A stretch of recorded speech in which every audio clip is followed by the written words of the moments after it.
Welcome to ThinkTech on Spectrum OC16, Hawaii's weekly newscast on things that matter to tech and to Hawaii. I'm Cynthia Sinclair. And I'm Elise Anderson. In our show this time, we'll take a look at Pacific Gaurdian Center and its efforts to develop greater energy efficiency. We'll meet Ameresco, a national energy efficiency company, and see how it helps Pacific Gaurdian Center. ThinkTech follows energy and energy technology, and whether you know it or not, Hawaii is involved in an energy revolution. It covers much more than just solar and wind. It also covers energy efficiency, especially for large users. While Honolulu has several large downtown office complexes, Pacific Gaurdian Center is one of the largest and provides a distinctive environment that balances business productivity and bottom-line energy efficiency with lifestyle values. The center has been awarded the Leadership in Energy and Environmental Design, the LEED Gold certification by the U.S. Green Building Council. This is a very prestigious award. ThinkTech did a talk show about Pacific Gaurdian Center a year ago. Clarissa Marquart talked about the creativity of the new bike repair station in the center's park area, designed to encourage cycling and to get people out of their cars. Generally speaking, we take responsibility. We want to engage our environment. And that includes the public spaces that you're talking about, whether it's on the street side, the curbs. There's a strip, a median strip on Nimitz Highway that we've taken, I wouldn't say control of, but we've taken ownership of. And it doesn't belong to us. It's a city and county. We actually took out all the weeds, put in new grass, and we water it and things of that sort. So it's really about just engaging and being a part of what we have, what we're blessed with. The courtyard is also another place too. You're a big building. It's a big building. Your building involves hundreds of millions of dollars of capital investment. Yes. Why do you do such things? Does it return a profit for you to do that? I wouldn't say it returns a profit, but there is intrinsic value, right? People are happier when they see greener spaces. People are happier when they see a tropical atmosphere in our courtyard. It keeps our tenants happy. It keeps our passerbys happy. It's a give back, I guess. That's kind of how we see it. Our ownership is very, very serious about being able to give back. This is really remarkable in the sense that we have needed this for a while, in my opinion. We have needed to recognize that generation. We have needed to recognize the transformation that we must have, and biking is part of that. And so, the problem is, if you give me one building like this, okay, and one bike stand like that, it's a beginning. It's a statement, but you need them all over town. So you guys are the first, and that's to your credit. But what needs to happen, Clarissa, to make this all knit together? With our community, you mean, our downtown community? I think they do have to embrace it as much as we do. I think they can't ignore it any longer, that there's a need for people to look at alternatives. Alternative transportation right now is what you're talking about. There's the rail. I know it's so controversial, and I don't want to speak too heavily on that, but it's coming, And so how do we prepare? How do we engage the thousands, millions of people that'll come right up our corridor? Whether it's parklets that, we have Architects Hawaii, for instance. They've put out some parklets every once in a while on our curbside. Wonderful places of engagement right on the street. If we got more of that, more of a pedestrian feel, get people out of the cars, that might be a way that we might have to embrace. Enter Ameresco, a renewable energy and energy efficiency company trading on the New York Stock Exchange as AMRC. Ameresco provides energy solutions, upgrades, and infrastructure for facilities in North America and the UK. Ameresco had just entered into an energy security and modernization project for 5,000 homes at Schofield Barracks. But to expand its presence in Hawaii, it also decided to acquire one of its consultants here, Chelsea Group, a design engineering firm. While Ameresco had been doing energy efficiency projects in the public sector with municipalities, states, and school districts, Chelsea Group had been specializing in commercial and office buildings. While Ameresco's focus had been energy efficiency and upgrades, Chelsea Group offered other skills, including its Energy Star and LEED certification experience and its skill in evaluation of buildings from a scientific and engineering perspective. The deal was a good fit for Ameresco. Ameresco is keeping Chelsea Group's 12 employees. including Wyeth Crawford, who will lead Ameresco's Honolulu office as Director of Operations. Ameresco will also keep Chelsea Group's office at Pacific Gaurdian Center. George Benda, principal of Chelsea Group, has often appeared on ThinkTech. He will now divide his time between Honolulu and his home on Molokai. He is planning to continue as a consultant for Ameresco and as president of the Molokai Land Trust. George is also planning to continue writing books. His Jack Slack series of novels will be followed by the Strongman series of intrigues, available on Amazon. To find out more, we did a talk show with George, then another one with Ron Haxton of Ameresco and Wyeth Crawford, former VP at Chelsea Group, on the Ameresco acquisition and the way forward. Chelsea Group, I formed the company in 1990, so it was a 28-year run until we sold it this year to Ameresco. We started out doing a combination of indoor air quality, which was a hot issue at the time, and energy efficiency.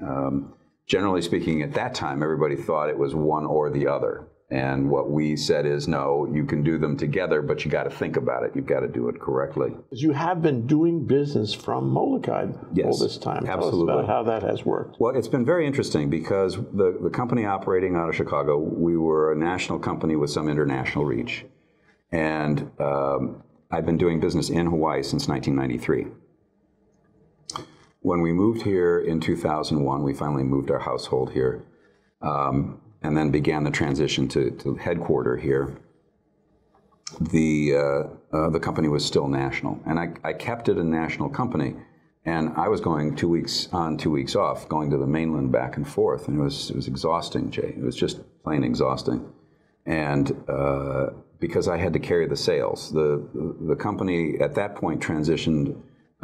In the sort of strange economic conditions that happened after 9/11, all of our strategic consulting, we went from 17 global clients, and I mean global corporations that we were working with. They just fired all those guys. They said, we don't need this stuff. This isn't going to happen. And they closed down the marketing and the research departments that we were working with, and the people were just gone. That could hurt your top line and your bottom line. Exactly. We didn't just not have clients. We didn't have people saying, well, you're not going to be able to pay for the contract this year. Wow. We were having, they're gone. There's no one to call. Wow. Start over. Yeah. And rather than start over, I just refocused on the building science aspect and really doubled down on marketing to the private equity firms that we were selling to, and built a national consulting operation in what is now known as sustainability. Ameresco has been around since about 2000, started in Boston, and specifically focused around energy efficiency projects. And then in the time since then has grown to also include distributed generation, microgrids are some of the latest technologies. Here you've acquired Chelsea Group. Yes. Why Chelsea Group? What interested you about Chelsea Group? Sure. When I sat down with George earlier this year, and we were originally just talking about using Chelsea as a consulting engineer, Ameresco is independent in that we don't make widgets. We don't have a whole bunch of engineers on staff to do engineering. We usually hire that out. And so when we met, it was to talk about that potential. George talked about everything that Chelsea does and their process, and it was a mirror to almost everything that Ameresco does. You know, I could literally plug everybody into what we do with very little difficulty, but we also saw the options to enhance what the Chelsea Group had done down here, because they had some guidelines that they worked within, and we could then, if a customer had some difficulty, whether it was financing or having someone to do the work, we could offer that and help them get more done. Let me go and look at it from the side of Chelsea Group. How was the deal to you, Wyeth? It was actually really exciting, because one of the things that Chelsea Group has offered, design and commissioning and construction management and assessments and that kind of stuff, but we didn't ever have the opportunity to really get fully hands-on and control a project as the true prime. We oftentimes acted as prime, as more on the owner's rep side, but having the general contractor's license opens up a bunch of doors. Having the financial backing of somebody that can help get those performance contracts and things like that actually financed. It's a way to move forward projects that are on a scale really unlike anything that Chelsea Group by itself could handle. Chelsea Group is a relatively small company. We're 12 people in the office right now. As opposed to 1,100. Yeah, as opposed to 1,100. So there's this vast wealth of knowledge of experts that we can actually pull from, and so it's really opened up a lot of avenues for us, a lot of assistance. Another thing, George used to work in the government, and so he refused to do government projects. So wise man. Yeah. So now Ameresco already has the logistics and everything set up, so we can actually bid on the government work. Sure.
We followed up on that by visiting a program they set up at the Pacific Gaurdian Conference Center, which included a talk by an Ameresco building engineer to local building management professionals. Bigger picture, and it's one of the things I was kind of wanting to talk about, sort of like air side, wet side, and then sort of this combination. On the air side systems, are you controlling the systems and wringing out all of the energy savings that you can?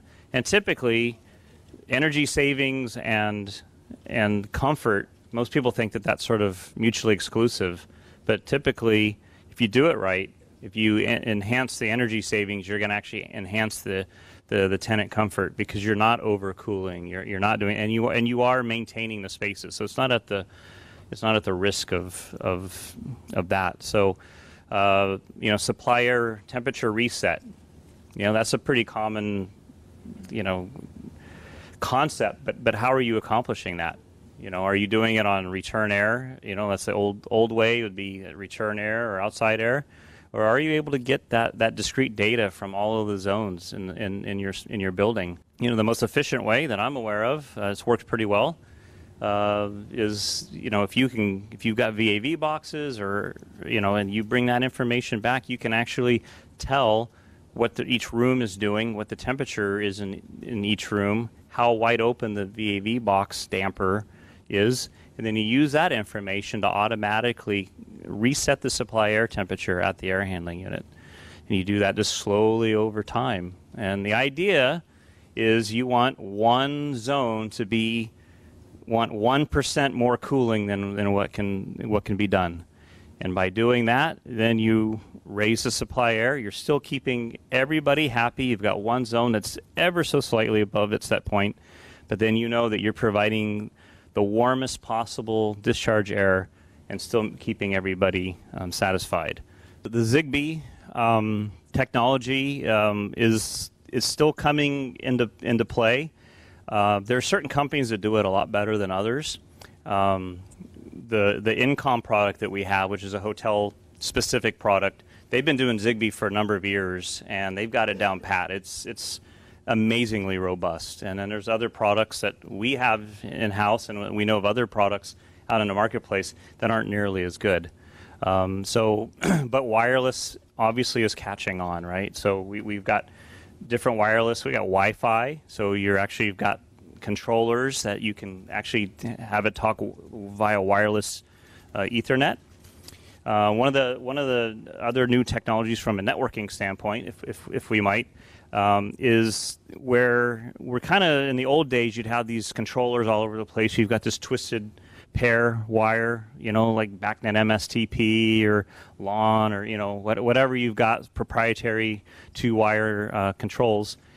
Now what we're seeing in the marketplace is more and more of these controls are now going to IP level devices. Okay, so there are no twisted pair. And you think, oh my gosh, what are you going to do? I got to put a switch in, and I got to home run to all of these, different devices. And yeah, you used to have to do that. But now, at least one of the products lines that we have, a company called Distech. So actually, you do like a daisy chain as if you were MSTP, and it supports a protocol called spanning tree protocol. And the cool thing about it is you can actually run a complete ring in a circle. So let's say you have 20 VAV boxes, you can actually interconnect them to a switch in one big circle and come back in and out, in and out, in and out. So you don't have, it's one 4-port switch can handle all of these devices.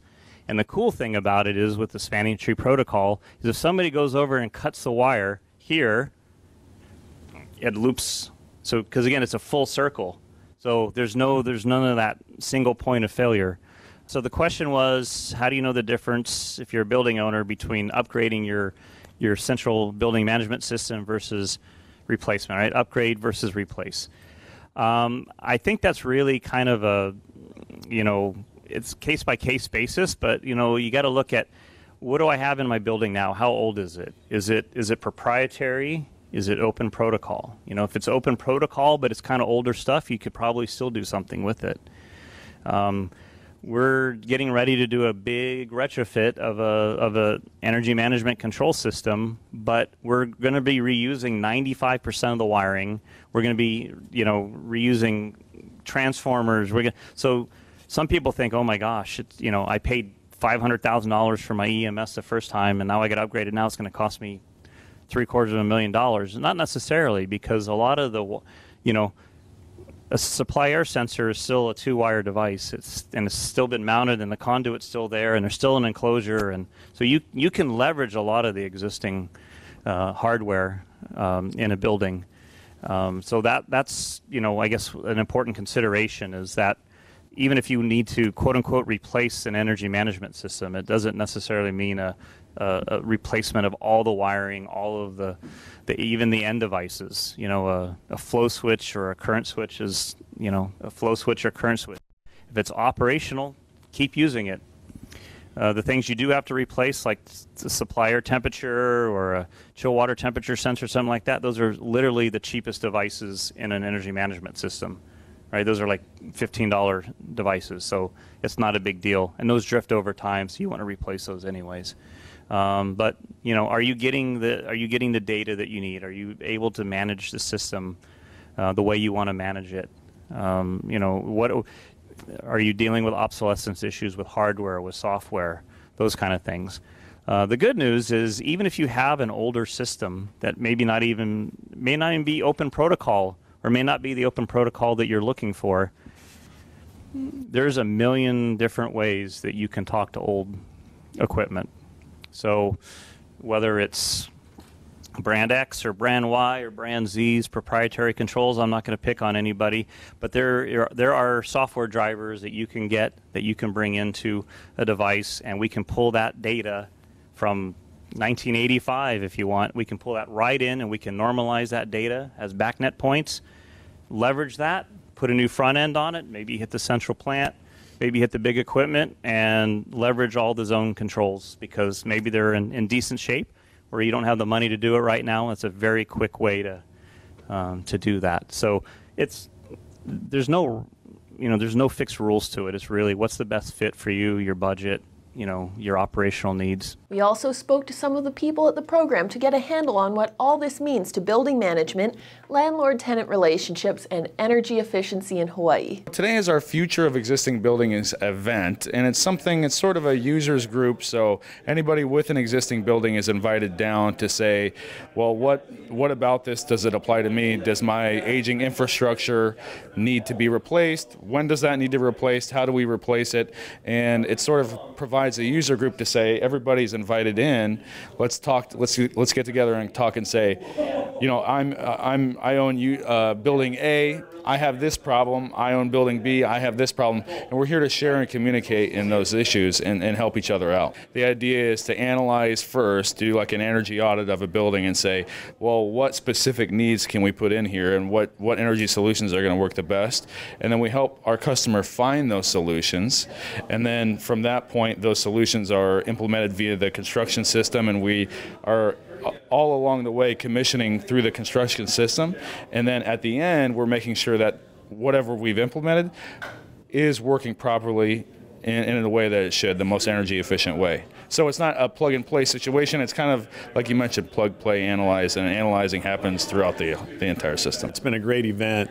It's exciting for me to see people that have the sincere interest in making Hawaii a better place, and just the success that the Chelsea Group brings to Ameresco, see it continuing. It's great. Another important part of this program is to bring that information and make sure that the local leaders are engaged, just to see everyone getting excited about it and doing something about it.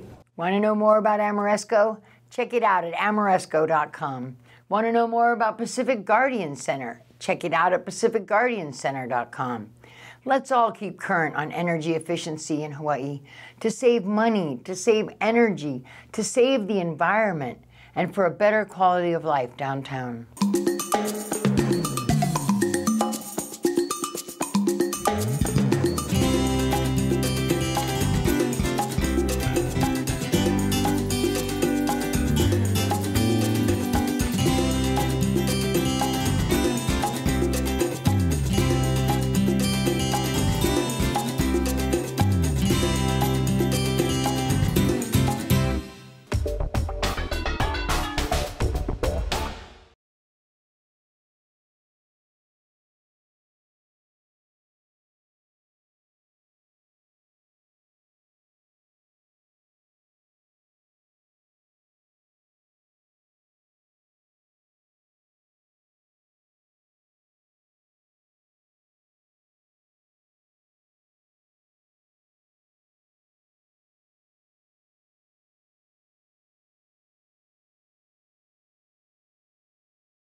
And now, let's check out our ThinkTech schedule of events going forward. ThinkTech broadcasts its talk shows live on the internet from 10 a.m. to 5 p.m. on weekdays. Then we broadcast our earlier shows all night long and on the weekends. And some people listen to them all night long and on the weekends. If you missed a show, or if you want to replay or share any of our shows, they're all archived on demand on ThinkTechHawaii.com and YouTube, and on our iPhone and Android apps, both available for download on your smartphone.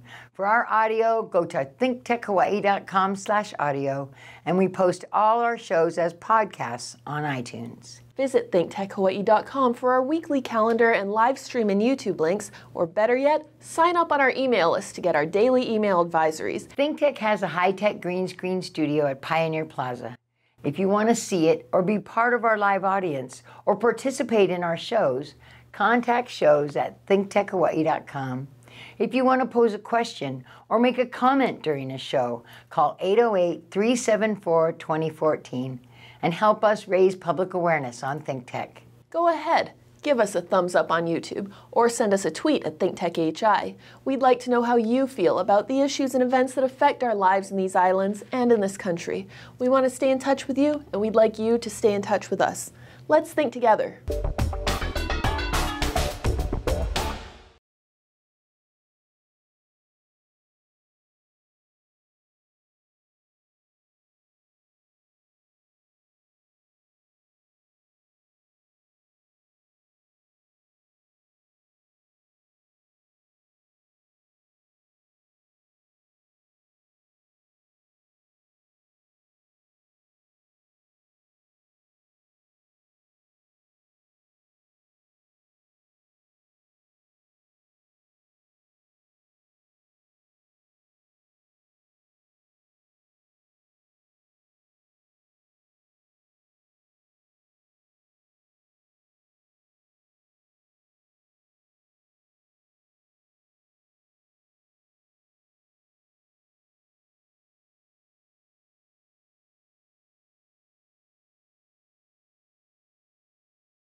We'll be right back to wrap up this week's edition of ThinkTech, but first we want to thank our underwriters.